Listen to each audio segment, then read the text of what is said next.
All right, race fans, Ryan Aho, and we got Puka. Puka, how you doing, man? Good to see you, buddy. Not too bad, not too bad. So, deer hunting in full swing up here in northern Minnesota. Look, Yeah, absolutely. And oh, what were you saying there? I was gonna say, it looked like you shot one. It's in the cooler behind you. Yeah, I got a cool. I'm traveling. I got a cooler. I ain't got no deer in here. I probably should, but one thing I learned about deer hunting, or a few things, is I love the chase. I love the hunt. I love getting a big buck, but I hate mornings.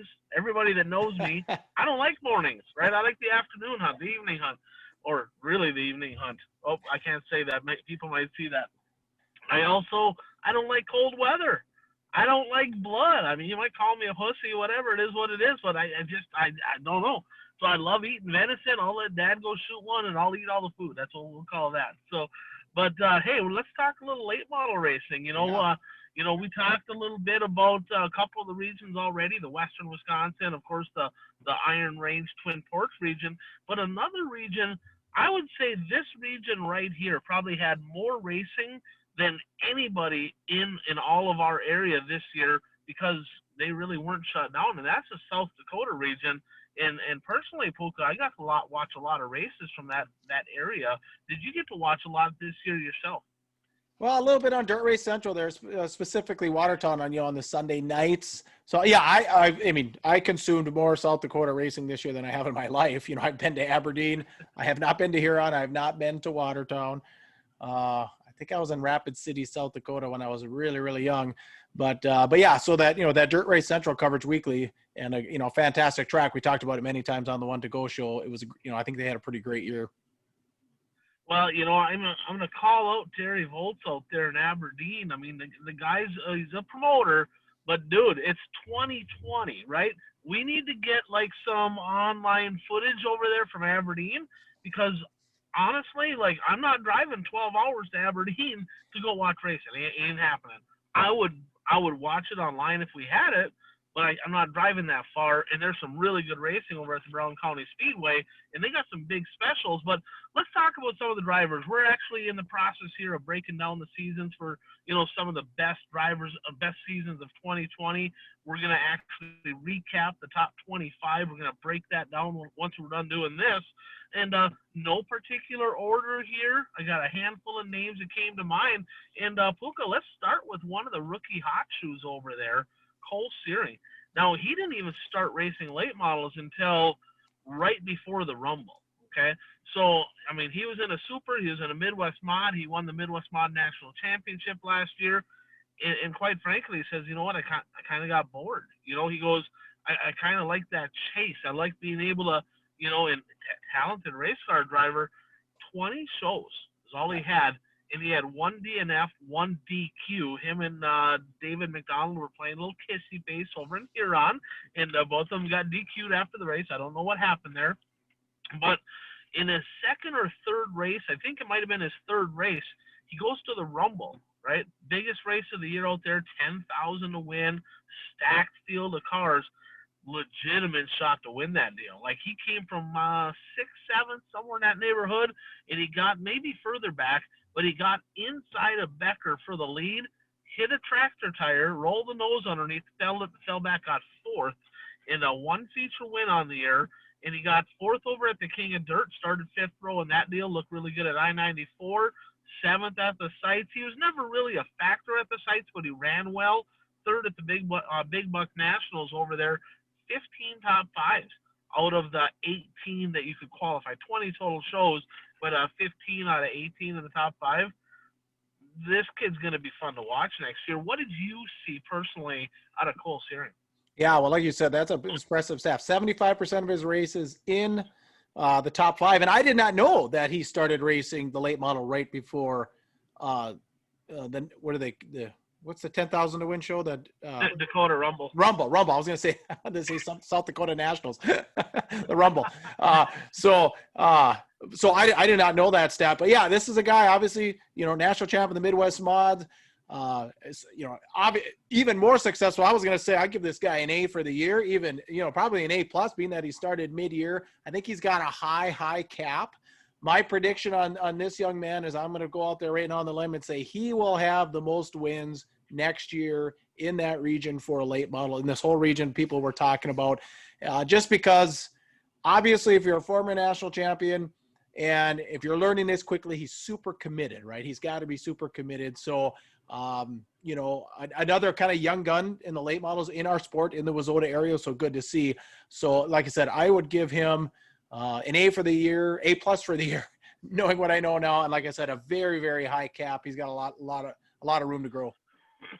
Absolutely, and the thing is, he's a guy that for whatever reason he's not a huge fan of Watertown. He didn't go to the Autumn Classic at the end of the year. I kind of give a little grief about that.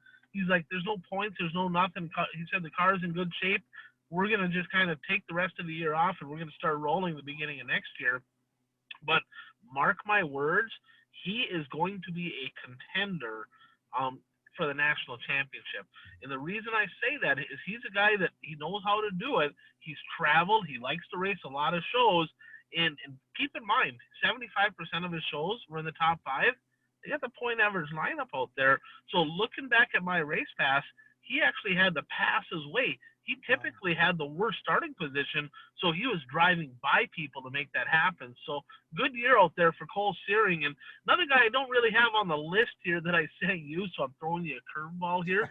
Our buddy over there, and it brought to mind because I see the Dirt Track Supply deal. I mean, we can't talk about South Dakota racing without talking about Dirt Track Supply, right? Out in Watertown, South Dakota. So we got to talk about Trevor Anderson. He didn't run a lot of late model shows. 14 shows total, 4 top 5s on the year, a pair of seconds, and he got 2 fifths as well. But the Aberdeen had a 2000 a win show partway through the year there. I think it was end of June, and he run second in that deal.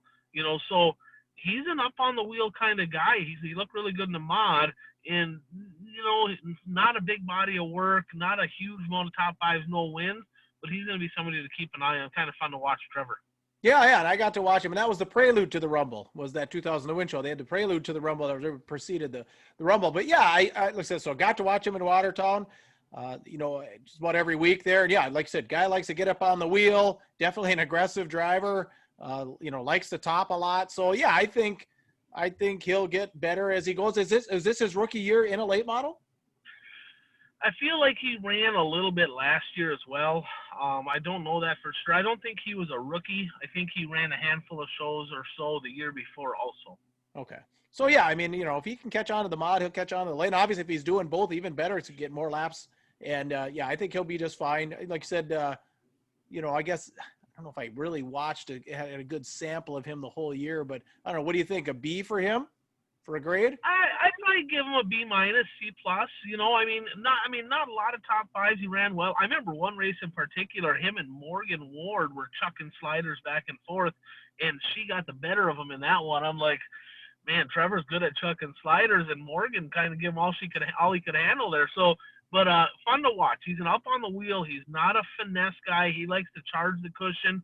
So, kind of an exciting guy to watch, so to speak. Yeah, for sure. Oh yeah, definitely exciting. Another guy here, Puka, this is a guy here that we, over in our area, it's just not a name we hear a lot, right? I've never really heard this name. I didn't know him. I got to meet him over later this year or later in the year when I was out in Watertown, is Kurt Kranz. Did you get a chance to watch Kranz race a little bit this year? I got some stats on him, and I'm fairly impressed with the season that he had. Yeah, see, that is a guy. There's a couple of guys on the list that I am just not familiar with, and Kurt is one of them. So I'm just gonna throw it back to you. Tell our viewers, teach me a few things. I mean, 38 shows, but it's a guy I don't know. Yeah, 38 shows. He parked it in Victory Lane 3 times, 2 of them at Miller, 1 of them over at the Brown County Speedway in Aberdeen. 14 top 5s on the year, so he was solid. He was he's crossing the scales pretty regularly. 3rd in points over at Miller. He got 2nd in points at the Casino Speedway. So a very solid year for Kranz in what I consider one of the stoutest groups, like core groups of late model racers. They got a good group of drivers out there in the late models. He performed very well. And actually over at the Autumn Classic, I think on the second day he got by Arment, and I think he got 3rd in that deal. I believe. I think that's correct. I might be wrong on that, but I think he ran pretty good there. But I tell you, I was impressed with him and impressed with his season, and it was kind of a quiet year. It wasn't somebody that was flashy running up. I didn't hear a lot about him, but just looking at his stats, I'm pretty impressed. Yeah, very good, very good. Now we're gonna get back to the rookies, right? We talk about, for whatever it is, the rookies over there impressed. This guy here, Tyler McDonald, he had a good year. I know you got to watch him. Plus, not only did you get to watch him on Dirt Race Central, he made his way over to the Cedar Lake Speedway. You got to watch him there. So I'm gonna let you share a little bit on Tyler McDonald, the 5M ride. Yeah, you know, there's a lot of hardcore late model guys who didn't know Tyler McDonald, didn't know who the guy was, didn't know he existed until August 7th of 2020 when he comes to Cedar Lake. You know, I didn't even know who he was. You know, of course, knew who his dad was. But yeah, you know, he took off, started up front, but took off in that WISSOTA/NASCAR, whatever you want to call it, main event. He ended up getting passed by, of course, Glenn's. Of course, everyone's getting passed by Glenn's. Ngiasi, I believe he finished third on that first night. But yeah, fifth. Yeah, he got a pair of fifths at that deal, okay. Which 2 top 5s at the USA Nationals with that core group. That's good to see. And rookie and first trip. So yeah, again, you know, another guy, you know, he's got his dad to lean on. Another guy that's got a pretty high cap, in my opinion. You know, 26 events, 16 top 5s, 7 feature wins. You know, you gotta give a guy with 7 feature wins. You gotta kind of give him an A for the year. That's pretty impressive. Yeah, and at 4 different tracks, right? He won at I-90, Casino, Miller, and Aberdeen. Now, 5th at the Big Buck Nationals. He got 3rd. Miller had a 2,000 win show the same weekend as that Prelude to the Rumble. He got 3rd at that deal. I'm going to have to do a little digging. Him and his dad both skipped the Dakota Rumble. Yes, because I remember doing the show talking about that. We were kind of wondering why, you know, was there a wedding or something, you know, that might have happened? I'm going to have to dig into that because both of them are contenders. Both of them are very good. Tyler had a fantastic year. You have a 10,000 win show in your backyard. I mean, he's from here on Aberdeen, an hour-ish up the road, and he's not there. So I'm not really sure why. It could have been a family commitment of some kind of deal. I'm not really sure. But to park that baby in Victory Lane 7 times out of 26 shows, you're the numbers guy of the group here, Puka. What percentage is that? What's that, about 60%, I'd say? 61? You want me to do math? 20, no, that's like 23%, isn't it? 7, what am I divided by? 7 out of 26. Yeah, because 7 out of 27%. 27%. Yeah, so that's solid. Yeah, 7 out of 28 would be 25%. You know, you're approaching 30% of the times you're out there in a late model and you're parking in Victory Lane. And a rookie. Not too shabby. And a rookie. But what's interesting with him, Puka, is I'm not sure I would rate his season A minus, somewhere in that neighborhood. He's not somebody that's hungry, right? And he's more passionate about, and nothing wrong with this, right? But it's a late model show, so for our show there is something wrong with this. But he's a family guy. His focus is on farming. He wants to make money, and you know that he's just not that guy that's like super hungry. Cole Searing, that dude's hungry. He wants to race. Tyler McDonald, massive amounts of talent, doesn't want to race. And I guess the only time I saw him in person this year, he was exciting and yard sailed somebody into the concrete, Ryan Ingalls over there, and I think words were exchanged and some drama happened, and he's like, I ain't even come. He didn't come the next day. Like he was like so upset he didn't come back. So that kind of, I'm like, you know, that got you. I think that got him booted out of the top 10 in the power rankings at the time is what that did. I remember speaking about that in the show, you know, the missing the Rumble, the not coming back, you know, the commitment level. Like you said, you know, he races for fun, obviously, nothing wrong with that. But like you said, somebody like Cole Searing, a guy like you guys are up and down the road. You were much more serious. Yeah, but looking at the numbers, I tell you, he had a good year. So I hope he starts taking it more serious because as a race fan, I want to watch a guy like him. He's hard on the pedal. He wants to win. He races hard. And he might shred some tin, and I like that. To me, I'm like, that's a quality. I don't want to see somebody out there being a diva. I want to see somebody ripping the quarter panel off. I kind of like that myself. So Now, Absolutely. let's talk about this next guy here. This guy here flat out knows how to win, right? He had the most wins out of everybody in the South Dakota region. Started out red hot, and he was your reigning national champion, none other than Chad Becker. Puka, I'll let you start. What did you get out of Becker this year? Yeah, I would kind of compare like that. So again, saw him race more than ever, paid more attention than him than ever. I would kind of compare him to like the Pat Dorr of over maybe in that Wisconsin area. Most wins. He won the most money by capturing the Rumble. Taking the $10,000. Two championships? Let me look at my notes here. What do you have? Two? Yeah, couple of track championships. So most wins, most money. Spent most of the year or I shouldn't say most of the year. He spent the most time of any driver, number one in our power rankings for the year. So yeah, I would say, I definitely an A season for Chad Becker. Yeah, and I would rate him a little bit lower than that. I would rate him as a B. I'm going to give him a B plus. Okay, and I'm going to just because he kind of as good as he started out, he tapered off. Yeah, he For did. whatever reason, from like early July around that Rumble time, he won the Rumble, right? And then like a week or two after that, he just kind of tapered off. He still had a win or two after that, but he just never was. From that point forward, I don't know what happened. Somebody said that he wrecked his car, and maybe there was something there. I'm not sure, but it just like he started so strong, and then it was like boom, just kind of flatlined. And he has wins at 5 tracks.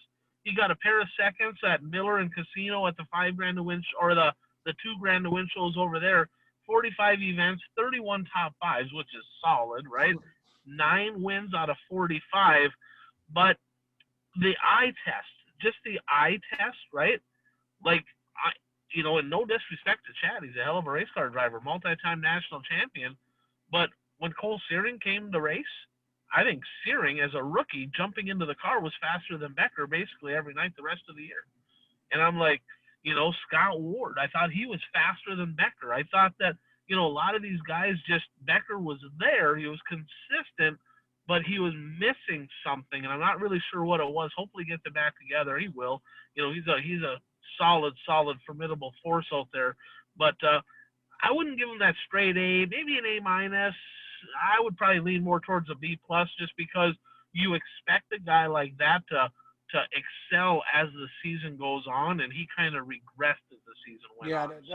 that's another way of comparing to Pat Dorr, where we kind of talked about Dorr started out hot, Yeah, kind of had that midseason slump, except Chad just kind of hockey sticked. He went down and he just, where Dorr V'd off and finished the year real strong with a couple of 3-4 invite wins or whatever. yeah. Swept Labor Day, Superior, and then Ogilvy. So we end up with All 4. classics. Where, Yep. like I said, Becker just kind of but still 9 wins. Very impressive. Right. And like I said, he won the most money.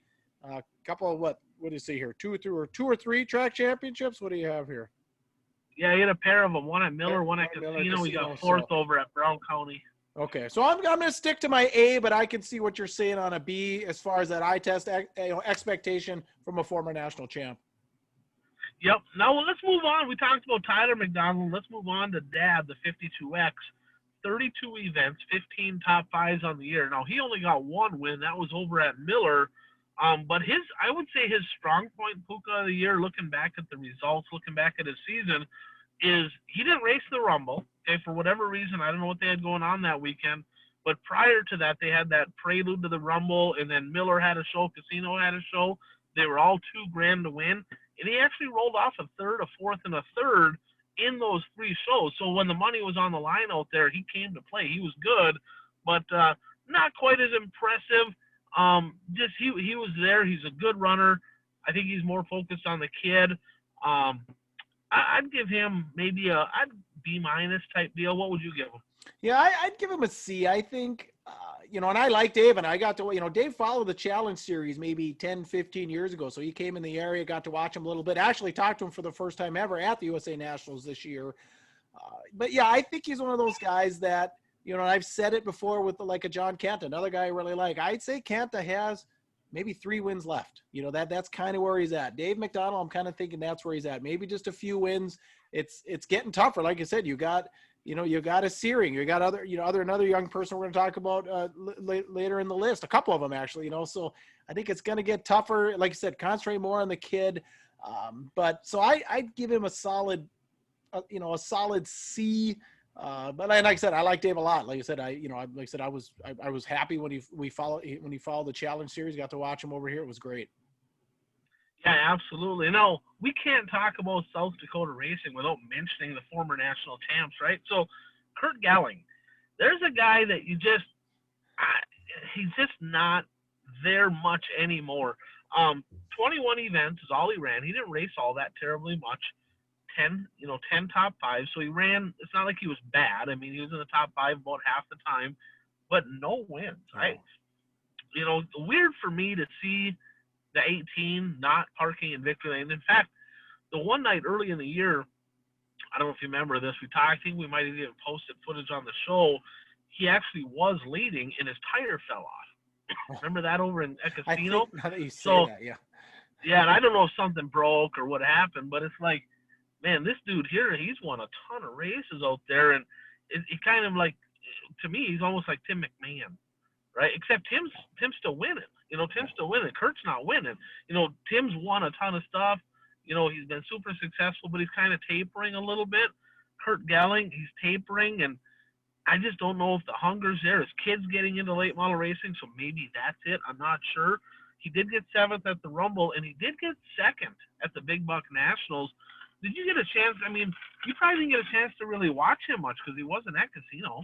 Right. No, but I remember following Kurt a little bit, well, like I said, when he was racing hard. I mean, he would be a guy that would come over to the USA Nationals too. And then, of course, doing double duty a lot, racing a mod and a late model. So, yeah, I think, I mean, you look at a guy closer to our, like a Daryl Nelson. There's not that many guys that race not only this many years, but stick at it, not winning and racing 2 classes. And Gelling did that I think Gelling's more normal, where Daryl Nelson's maybe more like an Iron Man, where it's like, he just, like I said, he's went hard, kids getting into it. The cool thing I thought with Gelling, the coolest thing this year was that duel they did at the Rumble with him and Kantar Mint just had the 2 on the track. I remember that rivalry in the late 90s, early 2000s. Those 2 were going at it all the time. So, yeah, I mean, I would give him a C, but like I said, he's probably happy with a C. I don't know what his expectations are. And like I said, how hard he really wants to go. He's won everything. He's got the national titles, probably just racing for fun now. The competitive side might be just kind of fading a bit. Yeah. And it's hard to picture that somebody that's won as many races as him. It's hard to picture that kind of fading of the competitive side. And it's like, if you get to that point, and he might be to that point. I have not talked to him. I'll have to do that this winter, but he might be to that point where he's transitioning off and he's going to be like, you know what? Let's focus on the kid racing. I don't know, but we're going to have that conversation with the former champ. Now let's talk about another former champ here. And this guy here, I did talk to, and admittedly, he's like, you know what? I'm not as hungry as I used to be. I kind of like taking Sundays off. I do. And we're talking about none other than Showtime, Kantar Mint. And again, 21 shows. That's all he ran. But 16 of them were in the top 5. Now, 2 of them shows there, Puka. One of them was at DNF, and one of them, for whatever reason, he didn't even start the feature. I don't know if he had engine issues. So really, out of 19 feature races that he finished, 16 were in the top 5. And 4 feature wins on the year. He did win the track championship over at Aberdeen. And you can talk about a little bit of a few other things that he did there. I'll kind of let you chime in. What's your thoughts on the 9 ride? Yeah, well, we've talked about, I think the 2 things that really stick out for me this year with him was we talked about him numerous times on the show that he runs a Longhorn, and we just don't see many Wazota guys running a Longhorn. And, he finds some success in that. And didn't he put the promoter's hat on a little bit? Isn't he kind of involved with Aberdeen just a little bit now? So, he's got another element out there. Like you said, yeah, he's just not as hungry. Again, talking about Kurt Gelling, talking about Daryl Nelson, another guy, like I said, drove a late model, drove a modified. I remember when they used to have, didn't they have bounties on him at Watertown at one time because no one could beat him at Casino Speedway. So again, probably just getting to be time, maybe transitioning a little bit more into spending some of that mental energy on the promotion side now, more so than, being in the garage and figuring out how to shave another half second off the lap time. Yeah, I don't think I think he is definitely involved over there, but I think there's certain aspects of it like I don't want anything to do with that. They got Terry to take care of most of the stuff that's not fun, right? He doesn't want to deal with all that. But the Rumble, I don't know if he went off the track or something happened at the Rumble where I think he had to come from the back. He got eighth, which I think he had a lot higher expectations than that, so that was disappointing for him. But the prelude to the Rumble and then that $2,000 to win show at Miller, he won them back to back. And then what was weird to me, there was free that weekend. Remember, he took Sunday off. Yeah. He won $2,000 at Aberdeen, $2,000 at Miller, didn't even race Sunday. I'm like, what? Who does that? And he's like, I just didn't feel like it. And it was funny. He's like, I didn't even put new tires on. He goes, I probably should have, but he goes, I just don't care anymore. Yeah. Whatever. And fourth at the Big Buck Classic, and he got a pair of top fives over there at the Autumn Classic. Not that impressive in Watertown when he went. It was good to see him there, but he got a third and a fourth, and the next guy we're going to talk about kind of made him look a little silly there. But overall, I think a pretty solid year. I mean, very consistent. I mean, the guy was in the top five all the time. He's always in the conversation, and he always will be. I mean, he's, in my mind, and everybody's got their opinions, I would say he's probably the best ever to come out of the state of South Dakota. I agree with that there. Yeah, it's him or Gelling, unless you want to go way back to maybe John Bay. I don't know if John Bay did that kind of winning, but I would agree. He's definitely up there in the conversation of greatest all time from South Dakota. Well, this next guy we're going to talk about, his fans are going to be pissed at you for putting Gelling ahead of him. And we're going to talk about the wild child here, Scott Ward. We got to see him a lot this year. We got to see a lot of his stuff. What did you get out of the Scott Ward season? Yeah, well, a guy that got, might be the first ever South Dakota driver that got voted into the Fans Fund over at the USA Nationals. So not only did we get to see him a lot on Dirt Race Central, but got to see him live and in person at one of the biggest late model events here in the Midwest. I would say overall an A season, just solid. If he was a major league sports guy, coming off a year like this, I think he's around that. I've always said that racers peak somewhere around 50-ish. I think that's when they don't these trains know that we're trying to do a show here? I mean, seriously, what the hell is wrong with these people? Like I should have put a sign out there: do not interrupt.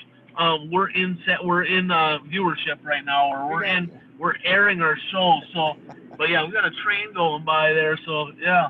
But yeah, I'll let you get back to that. Yeah, it's not too bad. The horn was a little bit bad. Other than that, it's fine. But like I said, so if he was an athlete, if he was in the NFL, this would be the time to go for that big, long contract. I think we're going to see a lot of winning out of him over the next year or two. I think he's right at the peak of his career, and of course he's got his daughter coming through too. But like I said, I would give him a solid A. And like I said, it's time. He's peaking. It's time for the big contract. Go to his agent. So his season, to me, interesting, right? Checkers or records, kind of remind me of the old Ron Jones. He got first at the Casino Speedway at their $2,000 to win show, won both nights of the Autumn Classic. He won the Big Buck Nationals. He was in the conversation. He was battling up there in the top three at the Rumble, overheated engine issues. It's like he'd either win, DNF, win, DNF, win, DNF, and it's like, what in the world? So he had a very hard time, like if he's chasing points, like something like a series, with sort of national points, they take your best 30 shows. So you can have 50 shows, have 20 DNFs, and still win, right? But if you're following a series where they take all your shows, like say like the World of Outlaws or Lucas Oil, where they count them all, he wouldn't even be in the conversation because the guy can't finish half the time. So I don't know if that's on him or I don't know what's going on behind the scenes there, but that's a problem. That's a problem. But when he's on the racetrack and things are running well, the eye test is like, this dude's bolted. I mean, he is absolutely rocket ship fast. And 8 wins on the year. He also ran, so he won at Casino in Aberdeen, but he kind of bounced around. He had a bunch of World of Outlaw shows, 4 of them I believe he ran, and then he ran some tri-state shows too, and he had 1/10 in there in a DNF. Other than that, it was a second, a pair of thirds, and a fourth. So he ran well at the tri-state stuff.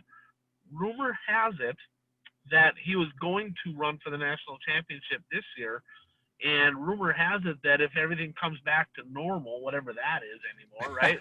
that he has the plans of running for a Wissota national title in 2020. That'd be cool. There could, yeah, that, they got a good little deal going on over there too, because they get 3 nights a week, right? So they got, just like the northern guys do. So them South Dakota guys, when they race for the national championship, they're always in the conversation. And as long as he can stay on the racetrack, man, he's got a shot. So I think I'm kind of with you. It's kind of, I don't know where to kind of rate the DNFs in there. I mean, I'd have to kind of go through to see how many DNFs he had. It was a bunch, but if I don't give him a straight A grade, it's definitely an A minus. But it's solid. He had a good season. He was fun to watch. Well, those DNFs might have helped him a little bit. 8 wins, like I said, point percentage starts when your checkers are wreckers. The night you're on the record, the next week you're starting a little bit better. I should almost have you drive up a little bit, Ryan. The sun is really putting a glare coming through your window. Can you drive and turn to your right, just to maybe drive like 2 feet and turn to your right? Turn to your right a little bit more. We'll try that. Yeah, it's just that sun is really starting to come. Oh, there. Well, now it's right on the other side of you. It's on the right side of you. It's really coming through. I see that. Well, yeah, that's a little bit better. Yeah, there we go. That's better. There's still a little bit, but it's much better. There we go. Well, it's the halo. Everybody knows I had a halo over my head. That's what that is there. So hopefully that's better. So yeah, overall I think Ward had a good year. But now let's go ahead, and I got to find my spot here. We talked about Scott Ward. We'll get back to another rookie here. Okay, not a huge amount of success, but we talk about South Dakota. You got to mention Morgan Ward. 24 events for her there, Puka. 5 top 5s, so she ran well. She got 3 seconds on the year, and one of them was at the Autumn Classic. And honestly, she was faster than Dad.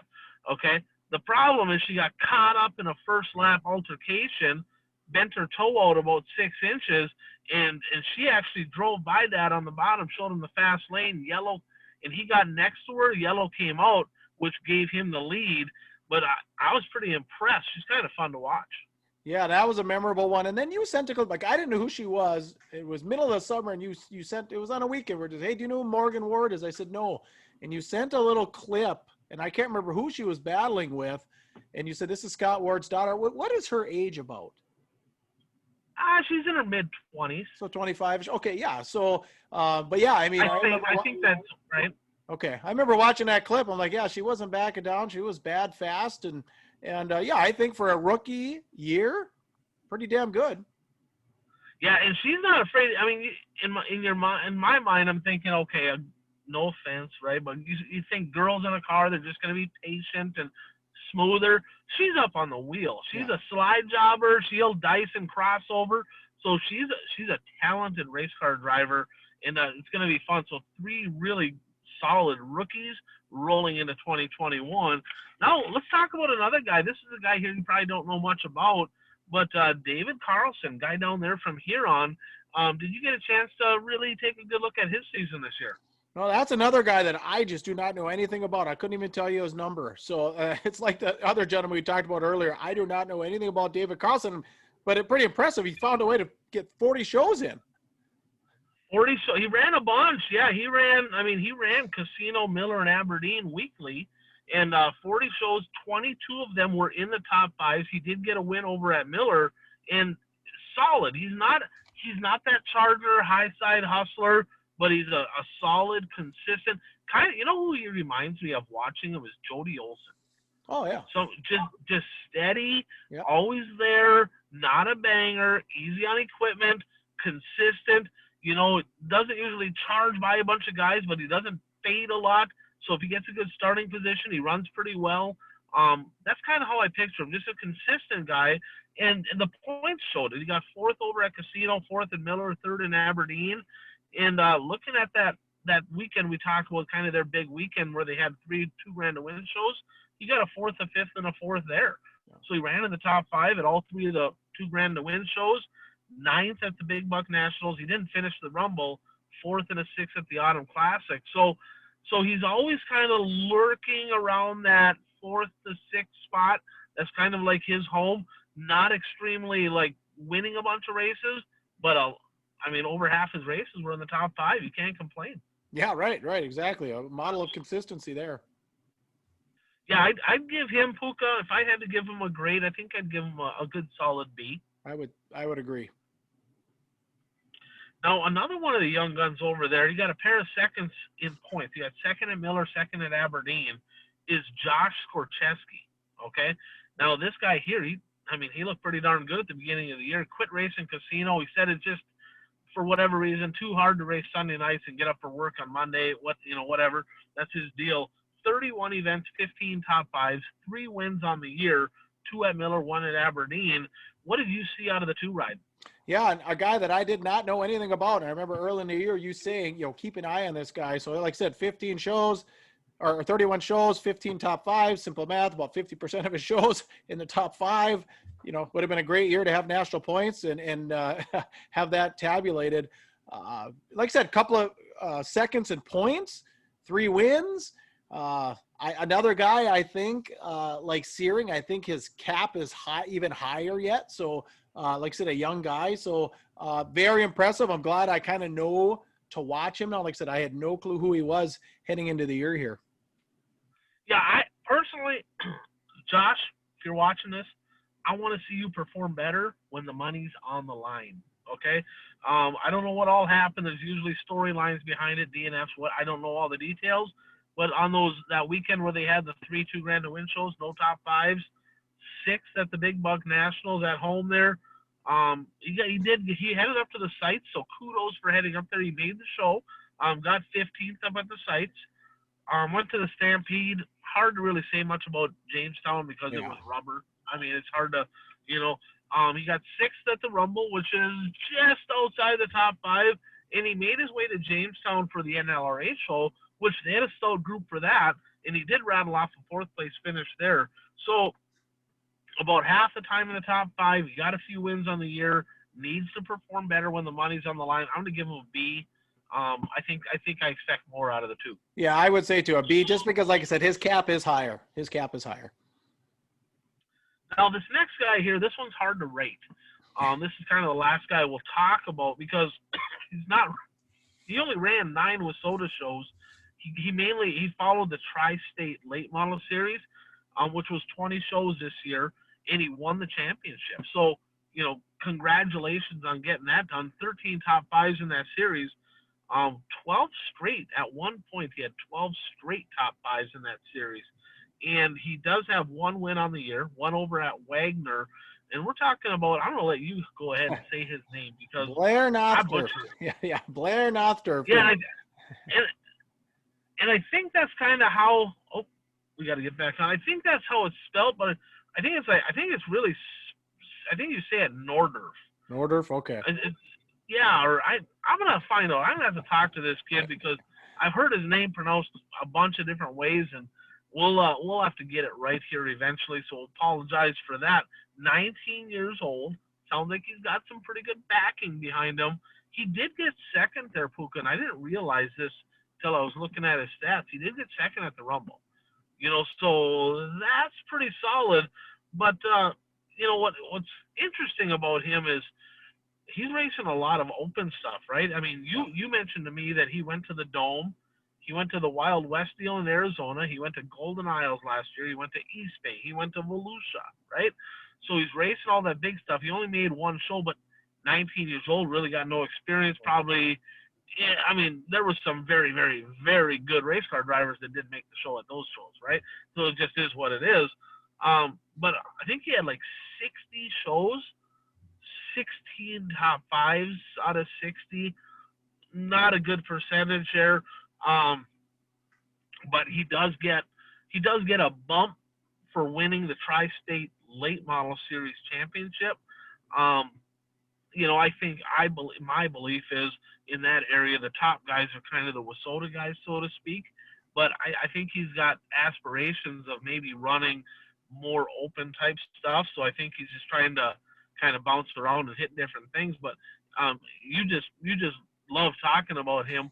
I'm going to let you kind of talk. What did you see out of him? Well, like I said, first I'd ever heard of him was at the Dome, coming up on a year ago because I saw, a entrant from South Dakota. I thought, who the heck is this? And I know we talked about him just a little bit last December on the show.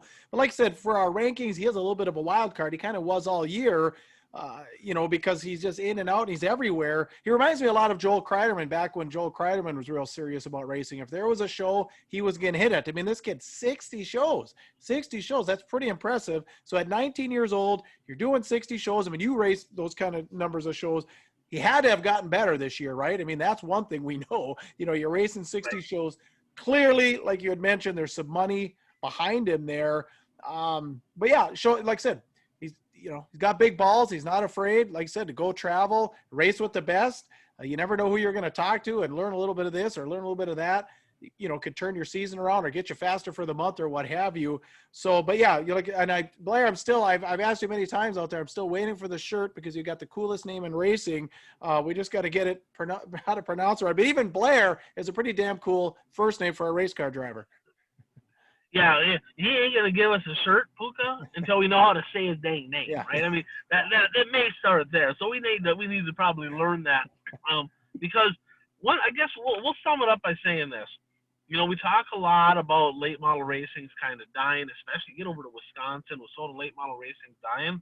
It is hot and heavy in South Dakota, and not only they get a good solid group of cars.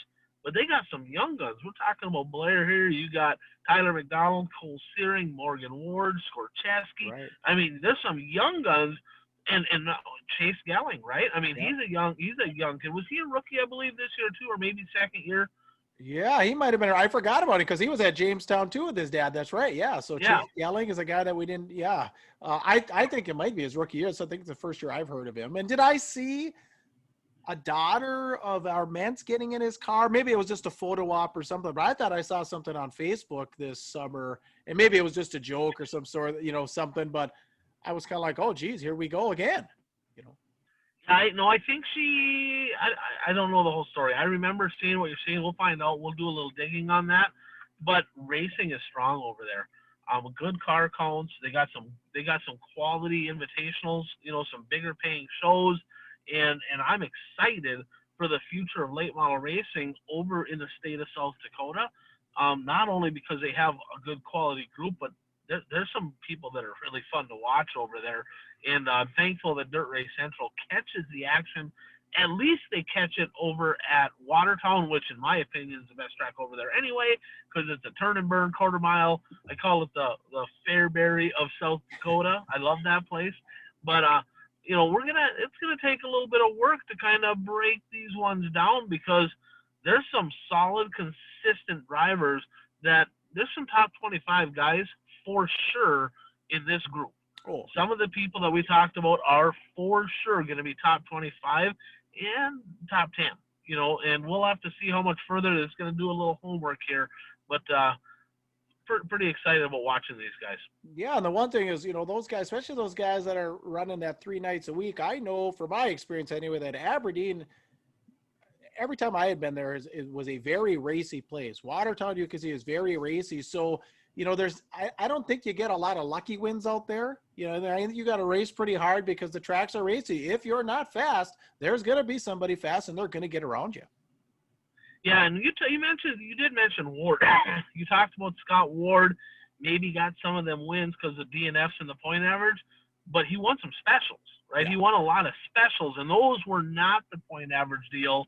Those were draw, redraw type deal where he was starting with the other fast cars. So they weren't all give-me's, and that's something that we're gonna do a little homework on here as we break down the top 25. Is we're going to weigh their wins, right? We're going to look at their wins, and we're going to weigh them. Where did they start? How many cars did they pass? What was their, average car count? Who were they racing against when they got these wins? So them are some things that are going to weigh in to the top 25, not just pure numbers, but more of the analyzing those numbers to really see. Because let's face it, if you win a feature from the pole on a one-lane track against 12 cars, it's not the same as right, winning, from third row against 20 cars for $2,000 to win or whatever. It's different. So we got to weigh them things in. And just kind of looking at that from the outside, just quickly on the top of my mind, Ward probably is the most impressive as far as that goes. But you got to add a Searing, a Becker, Arment. Some of them guys are in the mix too. So it's going to be interesting. We'll decipher that here in the coming weeks, and It's not going to we'll be easy. talk. No, we'll talk more about that. So Puka, that's our South Dakota region, and I know Bert has got just about all the numbers together for us there from Eastern Wisconsin. So I think next week we're going to talk. I might talk with Bert. We'll talk about the Eastern Wisconsin guys. Give them a little love over there. Sounds great. Looking forward to it. All right. Well, I'm Ryan Aho. That is Puka. We're 2/3 of the One to Go show, talking some late model racings for the power rankings. So we'll be back at you soon.